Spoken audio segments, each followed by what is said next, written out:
Hello India. Hello India. बड़ों को ढेर सारा प्रणाम, छोटों को ढेर सारा प्यार और मेरे सारे सब्सक्राइबर कैसे हो आप सबको ढेर सारा Ram Ram. Welcome back to my YouTube channel Simi की डायरी ऑफिशियल में आप लोग का ढेर सारा स्वागत है। गणपति बप्पा मोरिया। दोस्तों, प्यारी भूतनी जो हमारा हिंदी उपन्यास है उसका 24वां एपिसोड में मैं आप लोग का तहे दिल से स्वागत करती हूँ और सिमी की डायरी ऑफिशियल में आपका ढेर सारा स्वागत है।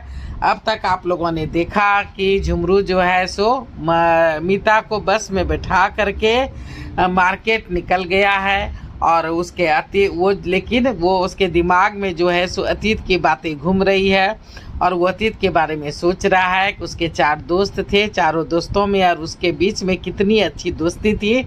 लेकिन उसके दोस्त जो बराबर उसके घर में आते थे तो उसकी कमीनी भाभी के चक्कर में पड़ गए थे और उसका संबंध जो है उसकी भाभी से हो गया था। ये बबलू जरूर उसी चारों कमीने दोस्तों में से किसी एक का औलाद है, वो ऐसा सोच रहा है।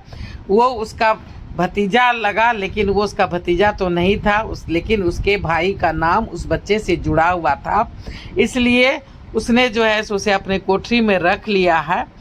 वो कितना अच्छा दोस्ती था उस चारों लड़कों से, लेकिन उन चारों ने मेरे पीठ में छुरा भोंक दिया। झुमरू जो है ऐसा सोच रहा है, पर फिर सोच रहा है कि पर इसमें मेरी क्या पर उन चारों की क्या गलती है। जब अपना ही सिक्का खोटा हो तो कोई क्या कर सकता है। झुमरू सोचता है कि माँ ने बेकार जीत की। माँ अगर जीत करके भैया की शादी नहीं कराती तो कितना अच्छा होता। आज भैया भी जिंदा होता और माँ भी जिंदा होती। तभी तो लोग कहते हैं कि किसी भी के दूसरे के बहकावे में आके डिसीजन नहीं लेना चाहिए। अतीत से कितना भी भागो पर ये पीछा कभी नहीं छोड़ता, किसी न किसी रूप में सामने आ ही जाता है। और आज वही हुआ था कि अतीत उसका बबलू के रूप में झुमरू के सामने आ गया था। झुमरू मन में ताना बाना बुनते बुनते बाजार पहुंच गया था, सारी चीज़ें खरीद ली थी। आखिर वो तो बच्चा है, बच्चे की क्या गलती, बच्चे से कैसी दुश्मनी। यही सोच करके एक जोड़े कपड़े जो है सो उसके लिए भी ले लिया था, कुछ फल और मिठाइयाँ भी ले ली थी। फिर झुमरू घर की तरफ बढ़ चला था। झुमरू पार्क में आ गया था, गेट पार करके घर अपने कोठरी पे आ गया था। तब तक बबलू नहा धोकर के नाश्ता कर रहा था। अरे उठ गए बेटा? जी काका। नहा धोकर बिल्कुल तैयार। और उसके उस गंदे कपड़े का क्या हुआ? कितनी बदबू आ रही थी उसमें से। हाँ, उसे गर्म पानी में खौला करके साफ किया है, इधर सूखने डाला है। अरे इतने सारे कपड़े, आज अपने इतने कपड़े धो डाले? हाँ, बहुत दिनों से पड़े थे, बहुत गंदे हो गए थे। कितने दिनों के बाद नहाए सर जी? झुमरू जो है सो बबलू से पूछ रहा है। पूरे 2 महीने के बाद। रमा बोल रही है, क्या वो लोग नहाने भी नहीं देते थे? नहीं दीदी, पापी सब। आप ये सब थैले रख लीजिए, मैं अभी आता हूँ, मुझे थोड़ा सा काम है। अरे अभी आए और अभी चल दिया, अभी आता हूँ।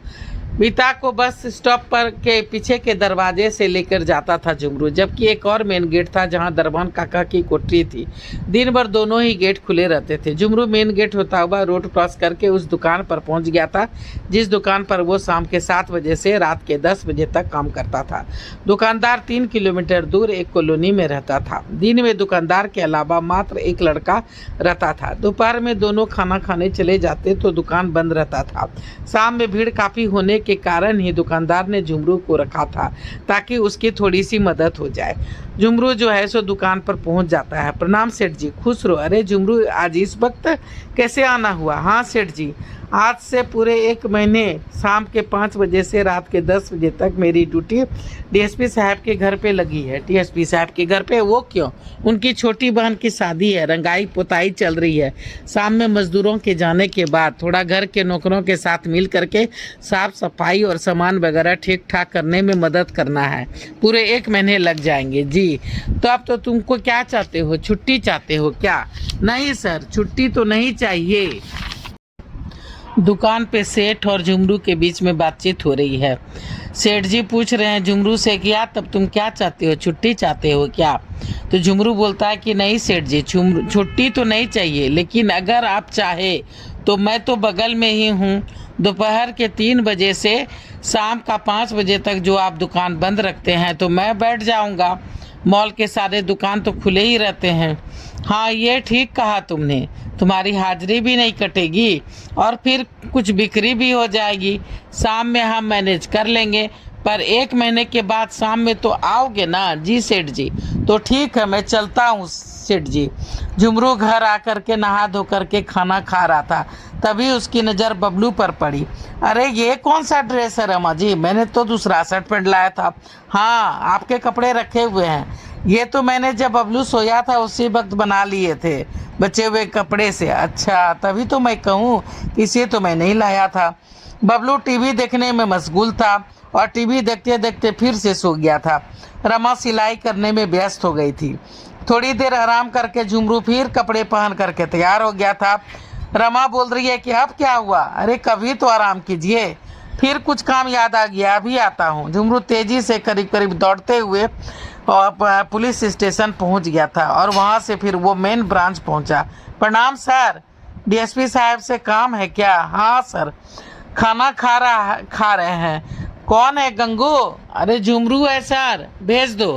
प्रणाम सर, माफ़ी चाहता हूँ इस वक्त परेशान किया, पर बातें ज़रूरी है। पहले तो सोचा कि रात में आपके घर पे ही 10 बजे तक रुकना तो है ही, वहीं बात कर लूँगा। पर फिर सोचा कि नहीं, तब तक तो देर हो जाएगी, फिर मुझे दुकान भी जाना है। झुमरू एक ही सांस में बोलते बोलते हाँफने लगा। अरे बैठ जाओ। नहीं सर, मैं ठीक हूँ, आप खाइए। तुमने खाना खा लिया है? जी सर। आप यहाँ खाते हैं सर, घर नहीं जाते हैं? जाता हूँ पर कभी कभी। हाँ बताओ क्या बात है, मैं सुन रहा हूँ। कैसे बताऊँ सर? दोनों ही बातें पर्सनल है, पर बताना ज़रूरी है। अभी तो इतना वक्त नहीं है। आप सिर्फ ये पता नोट कर लीजिए, वहाँ 9 गुंडे और 4-5 बाजारू औरतें बेहोश पड़ी है। उन लोगों ने 25 बच्चों को बंधक बना के रखा था, किडनैप करके उसे लाया था। डॉली सबों को छुड़ा करके ले गई। सभी को उसके घर रातों रात पहुंचा भी दिया, पर एक बच्चा घर जाने से मना कर दिया क्योंकि उसकी माँ कोठा चलाती है। वो मेरे पास कोठरी में है।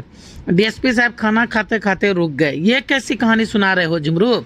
कुछ समझ में नहीं आ रहा है। सर खाना खा लीजिए आराम से, थोड़ी देर आराम भी कर लीजिए, फिर निकलिए आप। डॉली कह रही थी शाम के 7 बजने के पहले किसी को भी होश नहीं आएगा। उसने सबको क्लोरोफॉर्म सुंघा करके बेहोश कर दिया है। ये डॉली कौन है? 25 बच्चों को कैसे बचा लिया? रातों रात उसका घर कैसे पहुंचा दिया? मतलब मैं कुछ समझ नहीं रहा हूँ। ये डॉली मेरे बचपन की दोस्त है सर, जिसका गैंगरेप हुआ था हमारे इसी पार्क में। फिर उसी ने चारों गुंडों को उसके ही रिवॉल्वर से गोली मार दी थी और खुद को भी मार करके आत्महत्या कर लिया था और उसी स्विमिंग पूल में कूद गए मर गई थी। तभी से वो वहीं कैद होके रह गई है। क्या ये कहानी सच है? मैंने भी कई बार सबों से सुना है इस कहानी के बारे में, पर सोचा कि लोग ऐसे ही बोलते हैं, कोई अफवाह होगा। नहीं सर, आत्मा परमात्मा होता है और भूत भी होते हैं। आपको मैं उससे आज शायद उसके मिशन का 15वां दिन है। 15 दिन के बाद पूरे 31 तारीख को रात के 10 बजे के बाद आप पार्क आइएगा सर, वहीं सारी बातें बताऊंगा। अभी मुझे दुकान जाना है। ये पता है सर, बम्बई से पुणे जाने वाली मेन हाईवे पे, जहाँ की ये 245 किलोमीटर लिखा हुआ है और ये कुछ लिखा हुआ है मुंबई और मराठी में। वहाँ से दाहिनी तरफ एक सड़क जाती है जो करीब 1 किलोमीटर जाने के बाद फिर से दाईं ओर मुड़ जाती है। वहीं पे बाईं ओर जाने पर यह कोठी है। दाहिनी ओर का रास्ता जंगल में जाता है। वहीं कोठी में 25 बच्चों को कैद करके रखा था उन लोगों ने। और उसका क्या नाम बताया था डॉली ने? हाँ, कोई खत्री था सर, जिसको कि वो बेचने वाला था। डीएसपी साहब खाते खाते रुक गए। टिंकू खत्री? हाँ सर। डॉली बोल रही थी कि वो डॉन है, देश विदेश में उसका कारोबार फैला हुआ है, हर तरफ का बुरा धंधा वो करता है, पुलिस नेता सब उसके पॉकेट में है। डीएसपी साहब कहते हैं आप नहीं सर, पर और सब तो बेईमान है ना। ये इलाका मेरे अंडर तो नहीं आता झुमरू, पर इस जिसके अंडर आता है वो सचमुच में सारे के सारे बेईमान हैं, इसलिए मैं ही जाऊंगा। आप खा तो लीजिए सर, खाना तो मेरा खत्म हो गया झुमरू। डीएसपी साहब हाथ मुंह धो करके तैयार हो गया। रोनक बोलते हैं गंगू? जी सर। दीपक को बोलो गाड़ी निकालने। जी सर।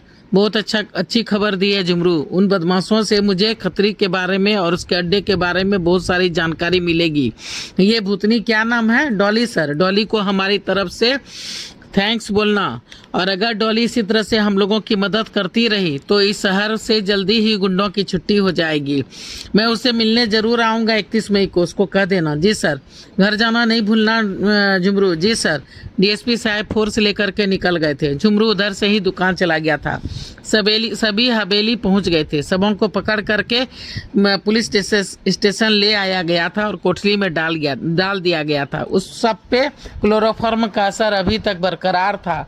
आधे बेसुध अभी भी पड़े हुए थे। तो चलिए दोस्तों, मैं प्यारी भूतनी का इस पार्ट को अब यहीं पे समाप्त कर रही हूँ। 25वां एपिसोड लेकर के फिर मैं आप लोगों के समक्ष आऊँगी।